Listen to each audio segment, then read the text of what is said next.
Dikutip dari sindonews.com Jakarta, Jenderal TNI Purnawirawan Andi Muhammad Jusuf Amir atau dikenal dengan M. Jusuf merupakan tokoh militer yang sangat dikenal di kalangan prajurit. Wajar saja, pria kelahiran Bone, tanggal 23 Juni tahun 1928 ini pernah menjabat sebagai Panglima TNI periode tahun 1978 sampai tahun 1983.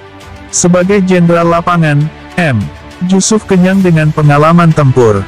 Berbagai palagan telah dilaluinya mulai dari zaman revolusi kemerdekaan, meredam pemberontakan bersenjata Permesta, DITI Kahar Muzakar, penumpasan G30 SPKI hingga operasi di Timor Timur sekarang bernama Timor Leste. Selain keberaniannya di medan tempur, M. Jusuf juga dikenal sebagai pemimpin yang sangat peduli dengan kesejahteraan prajuritnya. Begitu perhatiannya, M.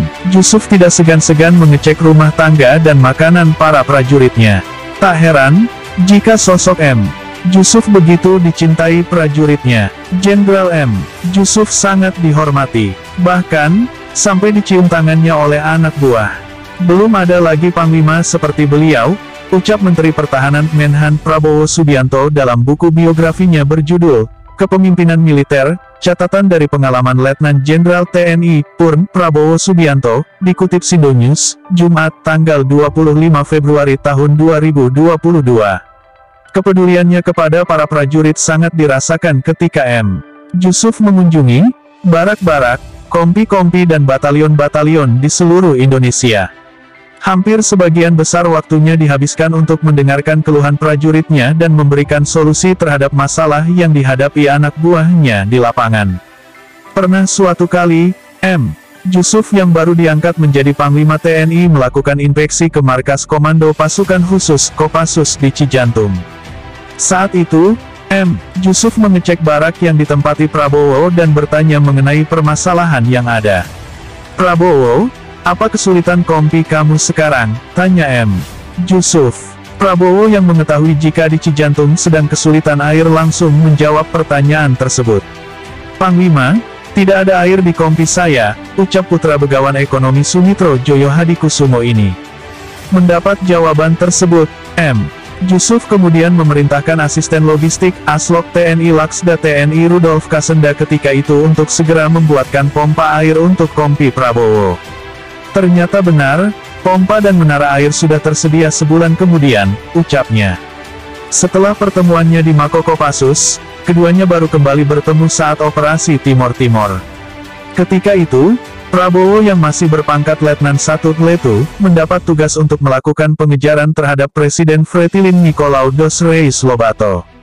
Prabowo yang menjabat sebagai Komandan Kompi kemudian menggelar operasi pada Oktober tahun 1978 mulai dari sektor timur di bawah pimpinan RDP 18 Kolonel Raja Kami Sembiring Meliala. Setelah beberapa minggu, Kompi yang dipimpin Prabowo kemudian dipindah ke sektor tengah di bawah pimpinan Komandan RTP 6 Letkol In Sahala Raja Guguk. Dalam operasi pengejaran selama 2 minggu di daerah Laclubar, Fatu Berwiu dan Fahinehan dan membaca jejak, pasukan Prabowo akhirnya terlibat kontak tembak dengan pasukan Lobato. Pasukan Lobato saat itu berkekuatan hampir 200 orang yang dilengkapi 40 senjata. Pasukan yang mengepung terdiri dari Batalion 744, 700, dan 401. Kompi saya sendiri sebagai pemukul dari lingkaran. Alhamdulillah, pada tanggal 31 Desember siang hari, Lobato dan pasukannya berhasil disergap. Namun Lobato memilih untuk bunuh diri karena tidak mau ditangkap hidup-hidup, kata Prabowo. Mendengar keberhasilan penyergapan Fretilin dan menewaskan Lobato, sambung Prabowo, Jenderal M. Jusuf langsung datang dan menjemputnya dengan helikopter. Sebagai hadiah, satu peleton pasukan saya yang menyergap mendapat kenaikan pangkat luar biasa dan langsung pulang ke Jakarta hanya 3 bulan operasi. Kami pun naik Hercules tidak naik kapal seperti biasanya, kata Prabowo. Tidak hanya kepeduliannya terhadap anak buahnya yang membuat Prabowo terkesan. Jenderal M. Jusuf juga merupakan jenderal TNI yang sederhana dan bersahaja.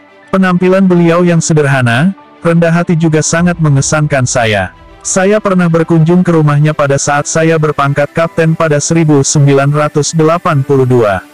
Lalu pada 1995 ketika menjadi Brigadir Jenderal saya juga mengunjungi Jenderal Yusuf karena beliau saya anggap panutan dan mentor, ucapnya. Ketika itu, Prabowo yang baru saja pecah bintang menjadi Brigjen TNI mengunjungi kediaman Jenderal M. Yusuf di Jalan Teuku Umar, Jakarta Pusat sekitar pukul 19. Saya mengunjungi Jenderal Yusuf setelah saya melakukan laporan Korps Kenaikan Pangkat pada Panglima ABRI, Pangap, yang ketika itu dijabat Jenderal Faisal Tanjung serta setelah mendatangi orang tua saya dan Pak Harto, kata Prabowo. Ketika tiba di kediaman M. Yusuf, Prabowo mengaku terkejut mendapati rumah orang nomor 1 di TNI tersebut dalam keadaan gelap dan tanpa penjagaan. Setelah memencet bel, seorang pembantu keluar. Selanjutnya, pembantu tersebut membawanya ke ruang tamu yang juga gelap. Bersamaan dengan itu, lampu ruangan pun dinyalakan. "Mengapa lampu tak hidup?" tanya Prabowo. "Lampu yang menyala saat malam hanya ruang tidur dan ruang pembantu, Pak," jawab pembantu tersebut. Setelah lampu menyala, betapa kagetnya Prabowo karena tidak ada yang berubah dengan perabot di rumah Jenderal M. Yusuf. Bahkan beberapa di antaranya sudah terlihat kusam. "Saya kaget, semua furnitur, kursi dan mebel yang ada di rumah tersebut sama persis dengan yang saya lihat waktu dulu ke rumah beliau ini pada tahun 1982. Warnanya sudah terlihat sangat belel, bahkan kursi-kursinya dan benang-benangnya sudah mulai lepas," ucap Prabowo. Jenderal M. Yusuf bukan orang sembarangan. Dia pernah menduduki sejumlah jabatan penting di pemerintahan Presiden Soeharto seperti Menteri Perdagangan, Menhankam Pangap selama 5 tahun, Menteri Perindustrian selama 10 tahun serta Ketua Badan Pemeriksa Keuangan (BPK) selama 5 tahun. Namun kehidupannya jauh dari kata glamor. Tapi beliau tidak mau membeli mobil baru, tidak memiliki penjagaan dan tidak mempunyai ajudan. Melihat kondisi M. Yusuf seperti itu, Prabowo kemudian menawarkan pengawal dan ajudan dari Kopassus. Terhadap tawaran itu, M. Yusuf mengatakan akan menghubunginya jika membutuhkan pengawalan dan ajudan. Namun seiring perjalanan waktu, M. Yusuf tidak pernah menghubunginya. "Saya sangat terkesan dengan Jenderal Yusuf. Hidupnya sangat sederhana. Beliau ini adalah prajurit, jenderal dan seorang panglima yang tidak ingin menyusahkan bekas anak buahnya yang sedang aktif dengan meminta berbagai fasilitas. Beliau ingin mandiri, berdiri di atas kaki sendiri," ujar mantan Danjen Kopassus tersebut.